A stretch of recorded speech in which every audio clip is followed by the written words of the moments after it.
जगन्नाथ जगन्नाथ जय जगन्नाथ जगन्नाथ जय जगन्नाथ।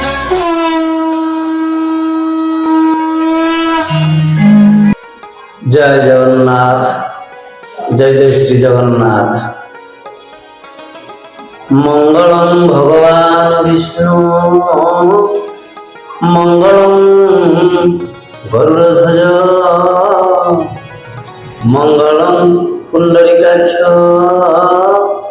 मंगलम पुरुषोत्तम माधव माधव वाक्यम माधव माधव हरि स्मरन्ते साधव नित्यं सकल कार्ये सुमाधव। जय जगन्नाथ स्वामी नयन पथगामी भवतु मे भवतु मे भवतु मे। जय जगन्नाथ महाप्रभु।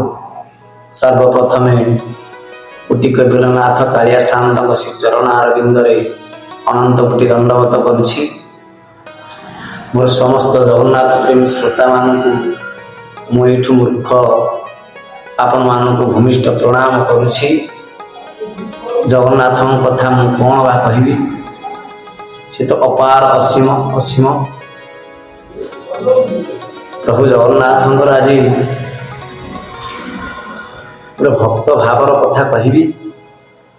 मो माँ मैंने बापा मैंने जगन्नाथ कथा 5 मिनिट हो टे शुणु। आपणकर दुख हरण करदे मो कालिया शांत। आम जगन्नाथ कहार धारुआ नुहति।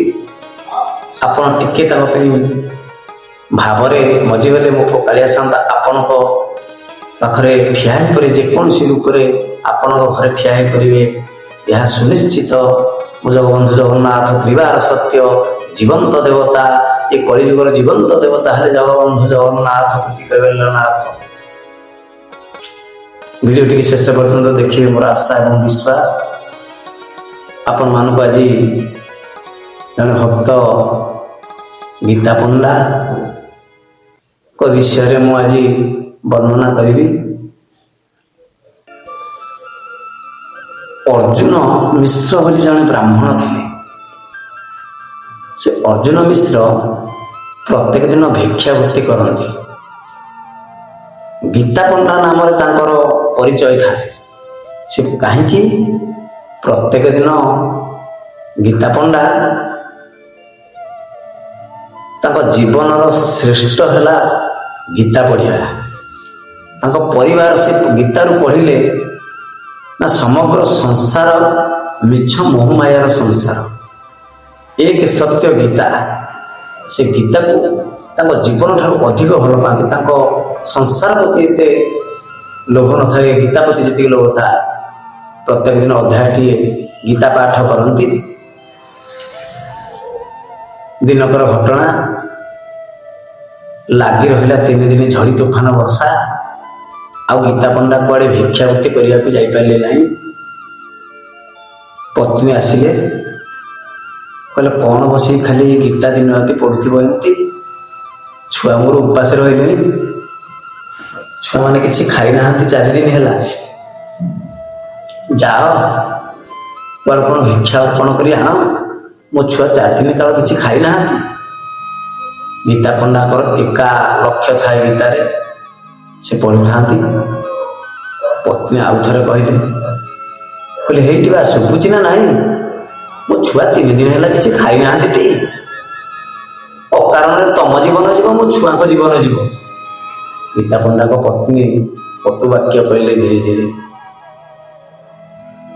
कहले कौन बसी खाली गीता गीता गीता गीता गीता गीता खाई गीता पढ़िले कौन तुम पेट पूरी ना मो संसार चली। गीता पंडा कहले जानिच भगवान कहते जी ताकू निजर करे सी ताकू निजर करती। गीता मिथ्या नुहे त्रिवार सत्य ना भगवान वाणी ना कौन भगवान वाणी खाली तुम भगवान कहते कौन खाली गीता पढ़ले घरे पुषिक कौटे लिखाई तुम गीतार ନା ତମେ କଣ ଏଇ ପଦ ଭଗବାନ ଲେଖିଛନ୍ତି ତମେ କଣ ତାକୁ କାଟିପାରିବ? ଭଗବାନ ଯୋଉ ପଦ ଲେଖିଛନ୍ତି ତମେ କଣ ତାକୁ କାଟିପାରିବ? କହିଲା କୋଉଠି ଦେଖିଆ ତମ ପଦ ଅଛି ଦେଖିଆ। ଗୋଟେ ଲେଖନୀ ନେଇକି ଗୀତା ପଣ୍ଡାଙ୍କ ପତ୍ନୀ ରାଗରେ କ୍ରୋଧରେ 3 ଗାର କରି କାଟିଦେଲେ ସେ ପଦରାକୁ। ଗୀତା ପଣ୍ଡା ମୁଣ୍ଡରେ ହାତ ବାଡେଇ ଦେଲେ। କହିଲେ କଣ କଲ? କଣ କଲ ତମେ? ତମେ ଗୀତା ବହିଟାକୁ କାଟିଦେଲନି, ତମ ହୃଦୟଟାକୁ କାଟିଦେଲ, ମୋ ଭଗବାନଙ୍କୁ କାଟିଦେଲ ତମେ। ମୋ ଗୀତା ବହିକୁ ତମେ ଏଡେ ଅବମାନନା କଲ। ସ୍ୱାମୀ ସ୍ତ୍ରୀ ଦୁହିଁଙ୍କ ଭିତରେ ଝଗଡ଼ା ସୃଷ୍ଟି ହେଲା ପରେ ସ୍ତ୍ରୀ ପିଲାମାନଙ୍କୁ ନେଇକି ଗୋଟେ ଘରେ ରହିଲେ। ସ୍ୱାମୀ କାନ୍ଦି କାନ୍ଦି ଗୋଟେ ଘରେ ଗୀତା ତାଙ୍କ ପତ୍ନୀ ଚିରି ଦେଇଛନ୍ତି, କାଟି ଦେଇଛନ୍ତି ଲେଖନୀରେ। ମନ ଦୁଃଖରେ କାନ୍ଦି କାନ୍ଦି କାନ୍ଦି କାନ୍ଦି ଉପାସ ଭୋକରେ ପଡ଼ିଛନ୍ତି। ଜଣେ ଗୋପାଳ ପୁଅ, ବ୍ରାହ୍ମଣ ଗୋପାଳ ପୁଅ ଭାର ନେଇ ଆସି ପହଞ୍ଚିଲେ ଗୀତା ପଣ୍ଡାଙ୍କ ଘରେ। ଆସି କବାଟ ବାଡ଼େଇଲେ। କହିଲେ ଗୀତା ପଣ୍ଡା ଅଛନ୍ତି? ଗୀତା ପଣ୍ଡା ଅଛନ୍ତି? ଗୀତା ପଣ୍ଡା ଡାକିଲା ବେଳକୁ ଗୀତା ପଣ୍ଡାଙ୍କର ପତ୍ନୀ ଆସିଲେ ଘର ଭିତରୁ। ଆସି କହିଲେ ନା ଆପଣ କିଏ? ନା ମୁଁ ପୁରୀରୁ ଆସିଥିଲି, ଜଗନ୍ନାଥଙ୍କ ଧାମରୁ ଆସିଥିଲି। ନା ତମେ କିଏ? ନା ଗୀତା ପଣ୍ଡା ନାହାନ୍ତି କି? ନା ଅଛନ୍ତି। ନା ତାଙ୍କୁ କହିବ ତାଙ୍କ ଜଗୁ ସାଆନ୍ତ ବୋଲି ଶ୍ରୀକ୍ଷେତ୍ରରୁ ଆସିଛନ୍ତି ଜଣେ ଜଗୁ ସାଆନ୍ତ ବୋଲି ଗୀତା ପଣ୍ଡାଙ୍କର ବନ୍ଧୁ।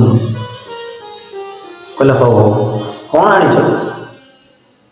ଯେତେବେଳେ ଭାର ଖୋଲିଦେଲେ ସେ ଭାରରେ କଉଡ଼ି, ହୀରା, ଅନ୍ନ, ଡାଲି, ବେସର, ଚାଉଳ, ସବୁ ଘିଅ, ଯେତେ ସବୁ ଜଗନ୍ନାଥ ପଠେଇଛନ୍ତି ଗୀତା ପଣ୍ଡାଙ୍କ ପତ୍ନୀ ସବୁ ଘର ଭିତରେ ନେଇକି ଥୁଉଥା। ଘର ଫୁଲ ହେଇଗଲା। ଘର ସମ୍ପୂର୍ଣ୍ଣ ଆଉ ଜାଗା ନାହିଁ ରହିବା ପାଇଁ, ଘର ପୂର୍ଣ୍ଣ ହେଇଗଲା। ମନରେ ଚିନ୍ତା କଲେ। କହିଲେ ପୁଅ ବୟସର ହବ? କହିଲେ ପୁଅରେ ସନ୍ଧ୍ୟା ହେଇଗଲାଣି, ତୁ ଏଇଠି ଠିଆ ହେଇଥା, ମୁଁ ଟିକେ ରୋଷେଇ କରିଦେଉଛି, ଖାଇଦେଇକି ଯିବ। ନା ନାଇଁ ନାଇଁ ମୋର ଡେରି ହେଇଯିବ, ମୁଁ ପଳେଇବି ମା, ମୋ ପାଇଁ କିଛି କରନା, ମୁଁ ଖାଇବିନି। ନା କଣ ପାଇଁ ଖାଇବନି? ନା ମୋ ପାଟିରେ ପା ଘା ହେଇଛି। ପିଲାର କଣ ପାଟିରେ ଘା ହେଇଛି? ନା କଟି ଯାଇଛି ମୋ ଜିଭଟା 3 ଗର ହେଇକି। କହିଲା ପୁଅ ଦେଖି ଗୀତା ପଣ୍ଡାଙ୍କ ପତ୍ନୀକି ଯେତେବେଳେ ଦେଖିଦେଲେ ଜିଭଟା, କହିଲେ କିଏ ସେ ଏମିତିଆ କରିଛି?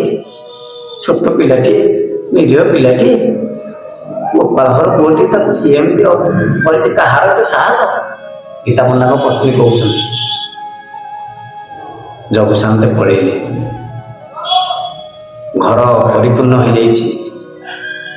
ଯାଇକି ଗୀତା ପଣ୍ଡାଙ୍କୁ ଡାକିଲେ, ଏ ଶୁଣୁଛ? ନା କଣ ହେଲା? ନା ତମର ମୈତ୍ର କିଏ ପଠେଇଛନ୍ତି, ଆସ ଦେଖିବ। ଗୀତା ପଣ୍ଡା ଯାଇକି ଯେତେବେଳେ ଘର ଭିତରେ ପହଞ୍ଚିଲେ, କିଏ ପଠେଇଛନ୍ତି? ନା ସେ କହିଲେ ଶ୍ରୀକ୍ଷେତ୍ରରୁ ଜଗୁ ସାଆନ୍ତ ବୋଲି ତମର ଜଣେ କିଏ ମୈତ୍ର ପଠେଇଛନ୍ତି। କହିଲେ ଦେଖିଲ ତ ମୋ ଭଗବାନ, ଦେଖିଲେ ତ ମୁଁ ଗୀତା ପଢିଲି ବୋଲି ଦେଖିଲେ ତ ମୋ ଭଗବାନ କିନ୍ତୁ ମୋ ପାଖରେ ଅଛନ୍ତି, ମୋ ପେଟ ପୂର୍ଣ୍ଣ କରିଦେଲେ। ବୁଝିପାରୁନ? ନା ତମେ କହିଲନି ତାଙ୍କୁ? ଜଣେ କଣ ରୋଷେଇ କରିଦେଇଥାନ୍ତେ, ଖାଇଦେଇକି ଯାଇଥାନ୍ତେ। ନା ମୁଁ ତାଙ୍କୁ କହିଲି ରୋଷେଇ କରିକି ଜଣେ ପୁଅ କଣ ଖାଇଦେଇକି ଯିବାର?